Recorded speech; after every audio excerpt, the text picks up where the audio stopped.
Well, hello. How's everybody doing? Welcome back to Belle's Library.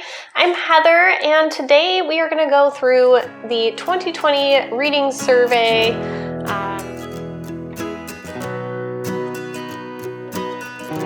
I know this is something that a lot of booktubers have been doing this month, and basically just goes back and looks at some questions and talks about some of the books that you read in 2020. So this is originally created on a blog by Perpetual Page Turner. Oh gosh, that's a tongue twister. Perpetual Page Turner. So I will make sure to put this down below. And basically, I'm just gonna sit here at my desk, chit chat with you guys, and kind of look through the questions, and we're just gonna kind of go through as many of the questions as I get to, or the ones that stand out. I don't know. Let's just get started and we'll just chit chat about books. So it starts with a few reading stats, including the number of books read in 2020, which I read 103 books. I'm still amazed by that number. That's crazy. I think I put my goal originally at like 30, and then I like passed that up pretty quick, and then I was like, okay, well, let's put it at 60, and I think that's where I left it, and yeah, way past that. Number of rereads, I only reread one book, technically. I guess you could say two. So I reread Water for Elephants by Sarah Gruen, which I read a long time ago. And then I also technically reread Every Heart a Doorway by Shauna McGuire, but I read it twice in 1 month, and it was mainly because it was like the first short story I had ever read. Like I had not read something quite like that, and it ended, and I was just like, wait, what? Oh, okay. And so I was like, I feel like I just need to read this so that I understand what just happened. So I have read more short stories since then, and I'm a little more used to it. It was a little surprising, and I figured it was shorter, so why not just go through it a second time just to really get the vibe down. So the genre I read most from was fantasy, and I think that was like 27%, and then romance wasn't too far behind at 23%. So about half my reading was between those two genres. So first question, as we actually get into the reading survey questions, is best book you read in 2020? And for me, this was Seven Husbands of Evelyn Hugo by Taylor Jenkins Reid. I did do my best books of 2020 video, and I'll put it in the cards. And so this one was quick and easy because I already knew the answer there. I did read a ton of wonderful books this year, though. A book you were excited about or thought you were going to love more than you actually did? For whatever reason, the one that pops in my mind right now is The Great Alone by Kristen Hanna. I definitely thought I was going to enjoy this one more. Like the Alaskan frontier kind of idea sounded really interesting to me, and I've heard so many good things about this book and Kristen Hanna's writing, and I just thought I was going to enjoy it more, and it dragged a little for me, felt a little choppy. I wasn't really super invested in the characters, so that one was kind of, unfortunately, a flop for me. So next question is going to be the book that you push the most people to read. So for this one, I think it'd have to be between like Love and Other Words by Christina Lauren. I know I talked a ton about that one earlier in the year. Or possibly the Ember and the Ashes series, because I've been really enjoying that series and talking about that a lot as well. Towards the end of the year, maybe The Simple Wild by K.A. Tucker, but I did only just recently read that one in November, so I haven't had as much time to talk and push that book. So the next question is about series. So it says, the best series you started in 2020, the best sequel, and the best series ender of 2020. So the best series that I started in 2020, I started so many series. If you haven't checked out my series review, you can go and watch me talk about a bajillion series and how I just failed epically on that. But I'll put it up top. Let's see. So best series that I did start the Ember and the Ashes series, so I definitely would throw that in there. The best sequel that I read, I'm trying to think of sequels that I read. Okay, so we're gonna throw Illuminae in the best series that I started because I super enjoyed that book and I loved it. And then best sequel we'll go with A Torch Against the Night because I think that one's my favorite in the Ember and the Ashes series so far. I haven't read the last book, so we'll see how that changes. And best series ender of 2020. So this one is where I really failed. I didn't finish any of the series that I started. I didn't finish any series at all, so I just don't have an answer for that. Favorite new author you discovered in 2020? So many great authors. Most of the books I read from were authors I didn't know. So Taylor Jenkins Reid, Christina Lauren, Elizabeth Acevedo, gosh, I don't know. There's so many. Nina LaCour, Saba Tahir. I'm excited. I mean, this is the only series she has out so far, but I'm definitely excited for anything else she puts out. So many.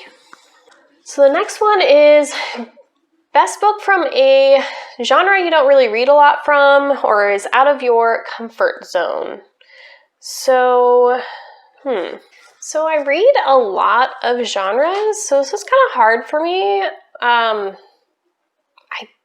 Before this year, I haven't really read any sci-fi, but pretty much all the sci-fi that I read this year, I really enjoyed, and I'm surprised that I picked up, I guess. So there's like the Rereads series that I picked up, Illuminae.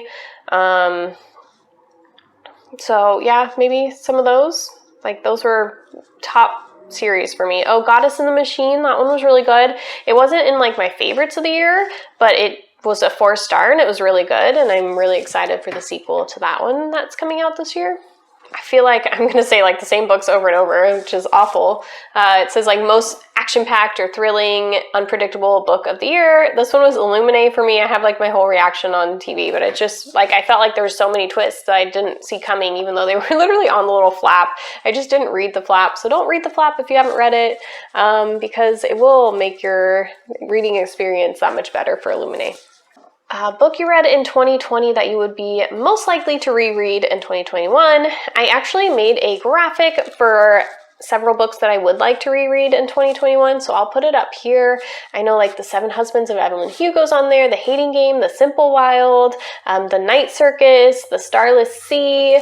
Some of these books are because like I just loved and enjoyed them so much. Some of them are because I just feel like I need to reread them to understand more. Like The Starless Sea, I only gave 3 stars, but I feel like on a reread, I could give it higher. It just was kind of confusing as I went through it. So The Night Circus, I feel like I get so much more from it with a reread. There's, like, I wouldn't mind rereading some of the series that I started when I'm getting to the next book in the series, so I can just be fresh with it. So, I mean, tons of books I would love to reread. Favorite cover of a book I read in 2020, I definitely would say Elizabeth Acevedo's covers are stunning and gorgeous, and even when the book is naked, like she has them all decorated underneath as well. They're beautiful. I also love 5 Feet Apart's cover, one of my favorites with the flowered lungs going on. Oof, gorgeous. Most memorable character of 2020, I'm going to say a couple, and that would be Jala, that's what I call them, but Jonah and Kala from The Simple Wild. I just love them both, and they're very memorable, and I connect to them quite a bit. Also, Evelyn Hugo would be a really, really good one as well, or Daisy Jones. Taylor Jenkins Reid definitely does a good job with characters and making them seem very real and alive. Most beautifully written book in 2020. I would say anything Erin Morgenstern writes, gorgeously written. Like, she's got an imagination, man. Oh my gosh, crazy. I definitely enjoyed The Night Circus a little bit more than The Starless Sea, but yeah, she just has beautiful, beautiful writing. Most thought-provoking or life-changing book of 2020. I definitely have a few. I would say Angie Thomas's books, The Hate U Give, On the Come Up, both of those very like thought-provoking and insightful. And then also Long Way Down by Jason Reynolds. I just actually read the graphic novel version of that, and it was stunning, but I listened to it on audio in 2020. I would say all of those are really, really great reads and very thought-provoking and enjoyable for sure. I mean, enjoyable, but you get what I'm saying.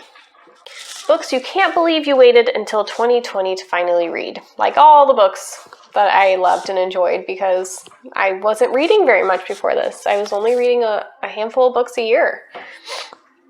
The shortest and longest books that I read in 2020. So the shortest book I read was by Gillian Flynn, The Grown Up, and it was like, I want to say 67 pages or something like that.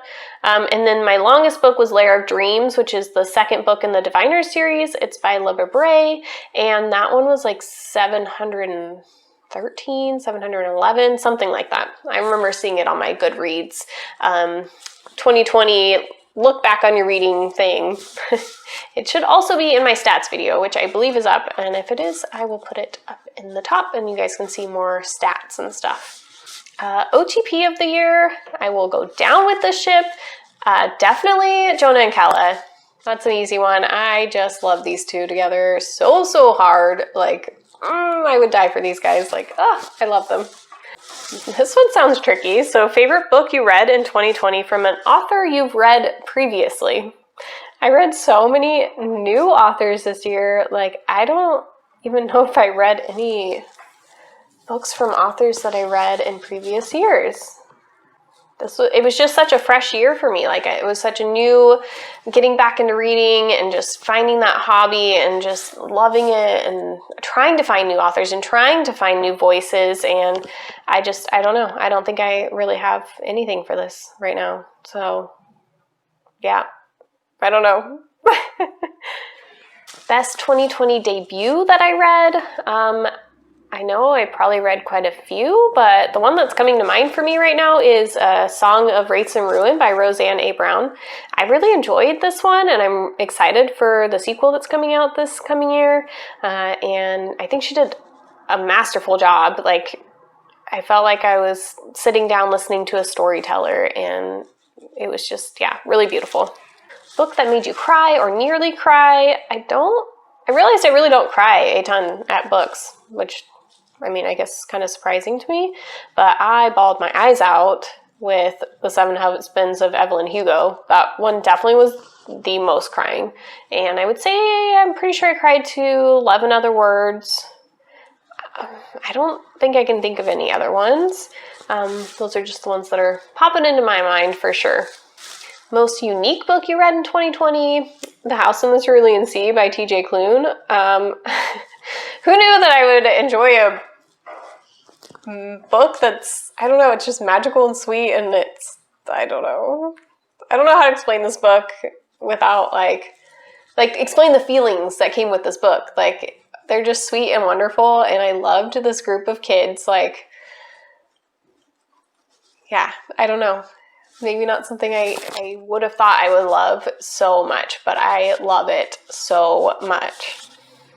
Book that made you the most mad, and this says doesn't necessarily mean that you didn't like it. So I do have some books that I definitely didn't like, but I'm going to choose one that I did like but still made me really mad, and that was The Southern Book Club's Guide to Slaying Vampires. I was getting so mad at these housewives' husbands, and even some of the housewives, like, oh gosh, that people didn't just ignore everything because they want to be in their little bubble and protect themselves and not think about anybody else. I mean, I know we do that to an extent, but like, when you really know something is going on, or you just don't want to piss off your husband or go against what your husband's saying, like, no, or your husband's being a douche, like, you need to leave him.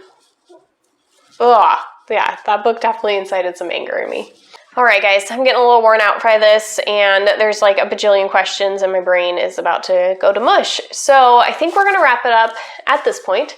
If you guys have made it this far and you haven't subscribed, then please do. And I also would absolutely love some kind of a fun emoji down below. Let's see, how about some kind of heart emoji? I think would be kind of fun. So yeah, that's what we're going to go with. I look forward to chatting with you guys down below. So comment anything and everything about maybe answers to some of these questions or something. I don't know. I will talk to you guys soon, and I hope you guys are having a fantastic day.